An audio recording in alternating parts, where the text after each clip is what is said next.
గొట్టంలాగా. మళ్ళీ ఆక్షేపణ. అందంగా ఉంటే ఫోటో దిగుతాడు, అందంగా లేకపోతే ఆక్షేపిస్తాడు. అంటే అందంగా లేని మనుషులందరూ చచ్చిపోవాలంటే నాకు అర్థం కాదు.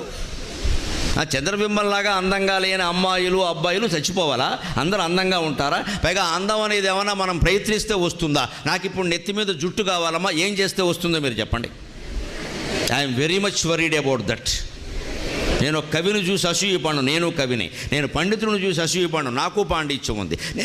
నేను కోటీశ్వరుని చూసి అసూయపడను, నేను ఐశ్వర్యవంతుడు. నేనేం పేదవాడిని కాదు, నేను 10 మందికి దానం చేసే పరిస్థితిలో ఉన్నా. నేనేం పేదరికంలో లేను. నేను ఇంకొకళ్ళ అందాన్ని చూసి కూడా నేను అసూయపడను. నేను అందంగా ఉంటానని మా ఆవిడ చెప్పింది సార్, ఇంకెవరు చెప్పక్కర్లేదు. ఇంకెవరైనా చెబితే ప్రమాదం, ఆవిడ చెప్పకపోతే ప్రమాదం. నాకు చెప్పేసింది, గొడవలేదు. కానీ నెత్తి నిండా జుట్టు ఉన్నవాడిని చూసి నేను కుళ్ళిపోతాను. మీకేం తెలుసు? నాకు లేదు, జుట్టు లేదు, బట్టతల అయిపోయింది, 10 ఏళ్ల క్రితం పోయింది, ఉంటే బాగుండు అనుకుంటానండి. ఎవరికి లేని దాని